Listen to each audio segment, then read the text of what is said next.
Deuxième module vidéo consacré aux symboles de la République française, des symboles porteurs d'enjeux majeurs. Autrement dit, nous allons voir à quoi servent les symboles de la République. Ont-ils une utilité? Eh bien oui, aussi bien pour les amis de la République que pour ses ennemis d'ailleurs. Je vous ai déjà parlé lors d'une séquence d'histoire consacrée à la résistance intérieure française de cet événement. Nous sommes le 11 novembre 1940, quelques mois après l'écrasante défaite encaissée en mai-juin 1940. Paris est occupé par les Allemands. La République n'existe plus en France. Les symboles républicains sont interdits.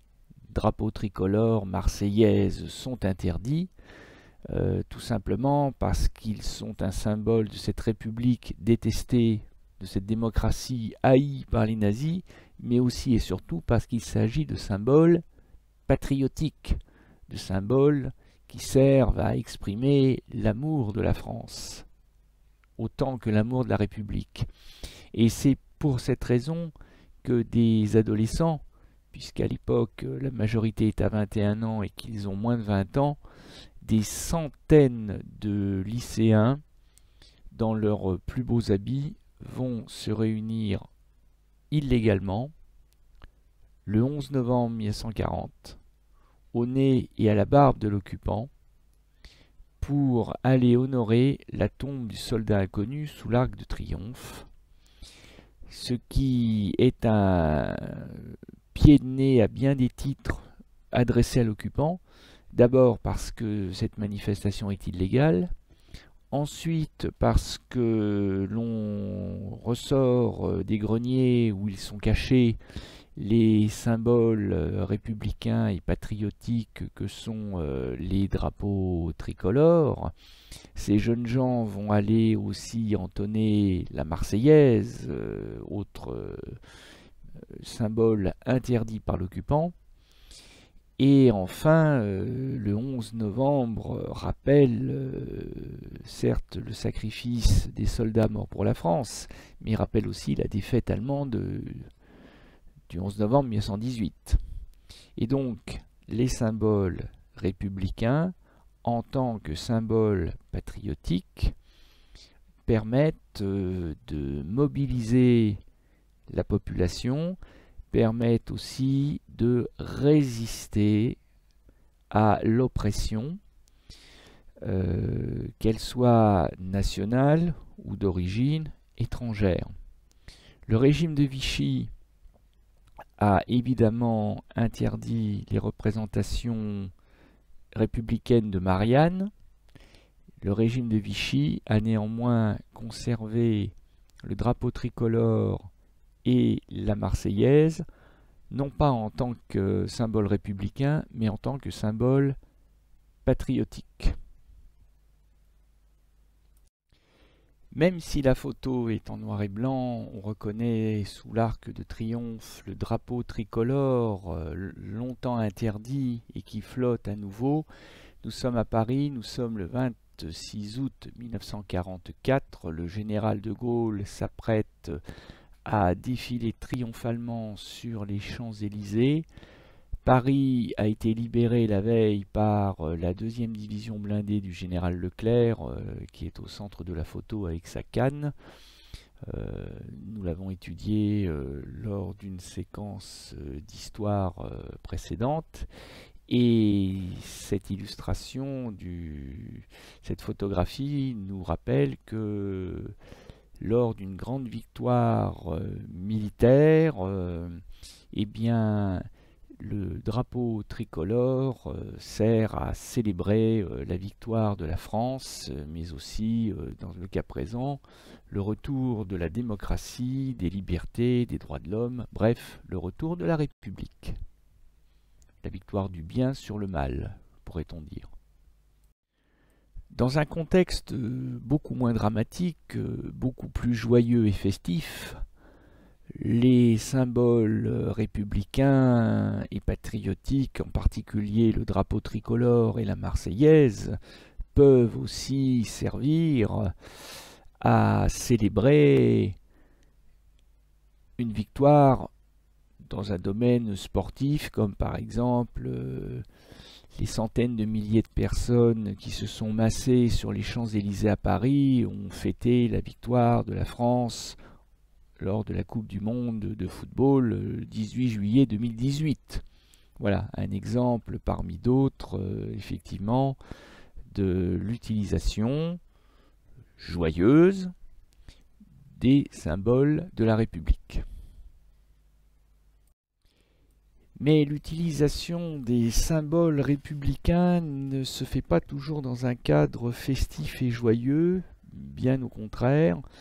Et pour illustrer mon propos, je voudrais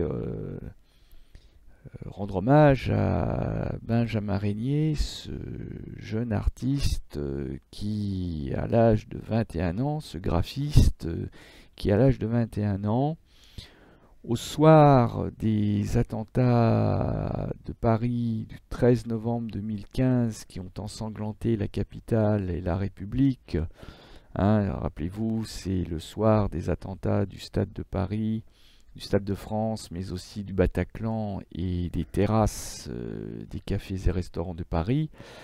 Eh bien, Benjamin Régnier s'est assis à sa table de dessin et a réalisé ce véritable chef-d'œuvre qu'on appelle parfois Marianne qui pleure les victimes des attentats islamistes, qui pleure les morts parmi la population française, mais aussi étrangère, puisque Paris est une ville mondiale et que nombre des victimes n'étaient ni françaises, ni même d'ailleurs chrétiennes. Des musulmans sont morts dans les attentats. Et donc le drapeau ou ici Marianne servent également à honorer les morts, celles et ceux qui sont morts parce qu'ils étaient français et qu'ils représentaient d'une certaine manière des ambassadeurs de la République française. Et que c'est pour cette raison qu'ils ont été ciblés par les attentats islamistes. Et dans cette circonstance dramatique d'ailleurs, on a pu redécouvrir le fait que les symboles républicains et patriotiques français n'appartiennent pas qu'aux Français et que ces symboles peuvent aussi être utilisés à l'occasion ponctuellement par des étrangers, mais des étrangers qui partagent les valeurs de la République française, sans forcément d'ailleurs être des républicains.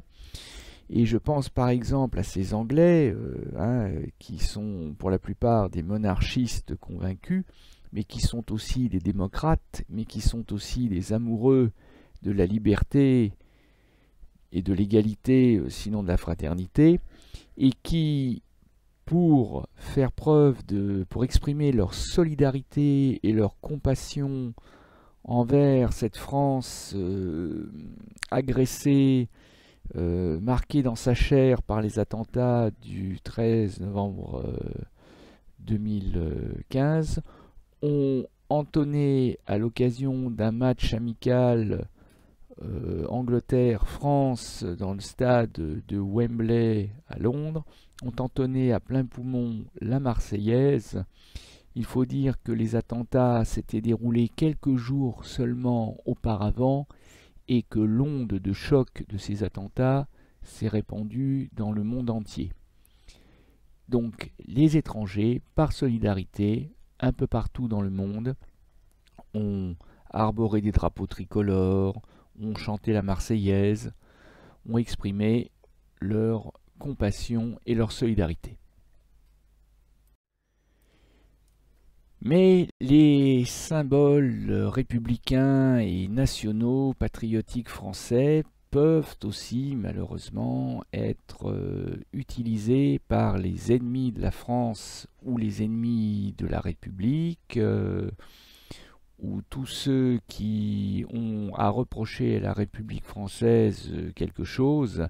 Et on l'a vu par exemple à l'occasion de la finale de la Coupe de France Bastia-Lorient du 13 mai 2002, qui n'est pas resté dans les mémoires pour son enjeu sportif entre deux équipes de bas de tableau du championnat de Ligue 1, mais qui par contre est resté dans toutes les mémoires pour ces incidents d'avant-match, lorsque parmi les supporters de Bastia, un certain nombre de militants indépendantistes corses ont copieusement sifflé la Marseillaise au point de couvrir la musique de la garde républicaine qui, pour l'événement, s'était déplacée pour interpréter l'hymne national. Car la finale de la Coupe de France, selon la tradition, voit le président de la République présent dans les tribunes afin de remettre au vainqueur, à l'équipe vainqueur de la compétition, eh bien, le trophée. Et ça, les indépendantistes corses ne l'ignoraient pas et ont profité de l'occasion et du fait, bien entendu, que le match était retransmis en direct par la télévision française. Jacques Chirac venait d'être réélu, c'était tout frais, ça remontait à moins d'une semaine, il venait d'être réélu président de la République. Lorsqu'il entend ces sifflets venus des tribunes des supporters corses, le président de la République se lève et indique au président de la Fédération française de football, c'est le geste de la main du président, qu'il quitte la tribune et qu'il n'assiste pas à l'événement, ce qui provoque d'ailleurs l'arrêt du match. Le président de la République va demander au président de la Fédération française de prendre la parole pour présenter les excuses de la Fédération française à la France et au peuple français. Mais le président Chirac ne va pas se contenter de si peu. Il va improviser une conférence de presse en profitant de la présence des caméras de télévision sur place et va, il faut le reconnaître, faire une petite leçon d'enseignement moral et civique, en rappelant que lorsque l'on siffle, lorsque l'on hue la Marseillaise, on s'attaque à un symbole de la République française, donc à la République française, donc aux Français, et que dans un état de droit, dans une démocratie, on peut être en désaccord, mais on n'attaque pas la République française de cette manière. Et donc cet incident nous rappelle que les symboles républicains peuvent être utilisés de manière négative. La preuve avec cette situation. Tout simplement parce que les symboles républicains, patriotiques, peuvent être victimes de ce que l'on appelle en droit français un outrage. Autre exemple d'outrage resté célèbre, ça c'est un cas d'école, ce jeune homme qui se prétend artiste et qui, au nom de la liberté d'expression, se permet de mimer le fait de se torcher, littéralement, avec un drapeau tricolore. Bon, ça a fait le buzz médiatique à l'époque, le ministère de l'Intérieur a porté plainte contre l'artiste qui exposait dans une galerie d'un grand centre commercial du côté de Nice.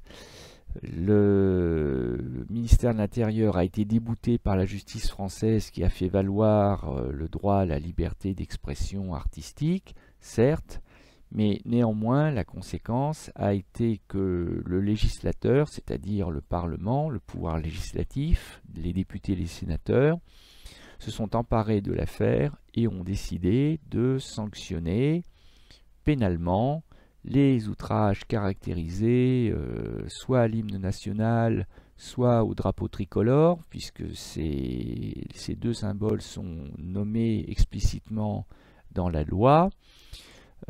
Donc tout auteur d'outrage public à un symbole républicain peut être puni d'une amende, et en cas de circonstances aggravantes, comme notamment une réunion publique, eh bien cela peut aller jusqu'à 6 mois d'emprisonnement. J'imagine que si quelqu'un fracassait un buste de Marianne sur la chaussée, il entrerait lui aussi dans le cadre d'un outrage au symbole républicain. Et de fait, récemment, un jeune homme, un gilet jaune, qui a été pris à brûler un drapeau tricolore lors d'une manifestation, lors du mouvement social des Gilets jaunes, et qui s'en était d'ailleurs vanté, a été condamné. Alors la justice française a été relativement clémente, parce que ce pauvre manifestant avait même réussi à se brûler la main en mettant le feu au drapeau tricolore. Bon, j'imagine que tant de bêtises, ça a constitué une circonstance atténuante. Il n'a été finalement condamné qu'à 200 € d'amende. Il a expliqué que c'était un mouvement d'humeur, de protestation, qu'il ne se considérait plus comme un Français à part entière, qu'il se sentait méprisé par le gouvernement et qu'il avait voulu ainsi exprimer son désarroi, sa détresse. J'imagine que c'est pour cela que les juges ont été donc cléments, mais effectivement, le délit d'outrage était caractérisé. D'outrage au symbole républicain. Enfin, l'actualité étant malheureusement très riche en comportements anti-civiques, eh bien, le président de la République, comme vous l'avez certainement entendu dire, a été agressé il y a de cela quelques jours lors d'un déplacement en province. Il a été giflé par un passant. Et le passant en question a fait valoir lui aussi qu'il n'aimait pas Emmanuel Macron, qu'il avait voulu faire passer un message d'antipathie personnelle en tant que gilet jaune, en tant que citoyen. Mais là par contre la justice a été nettement moins clémente, parce que d'abord il y a agression physique, c'est autre chose que de décrocher un tableau, un portrait, de le mettre à l'envers ou de le découper. Et là, il y a une agression physique sur une personne. Et puis, comme l'a fait valoir la justice française, quand on gifle le président de la République, on gifle un symbole républicain et on gifle d'une certaine manière tous les Français, du moins tous les Français amoureux de la République. Et là, l'agresseur a été condamné à 4 mois de prison ferme avec mandat immédiat de dépôt, c'est-à-dire qu'il a couché en prison le soir même. Là, évidemment, ça fait un peu cher la gifle, mais c'est peut-être pas si cher payé au vu de l'outrage adressé à l'ensemble des Français.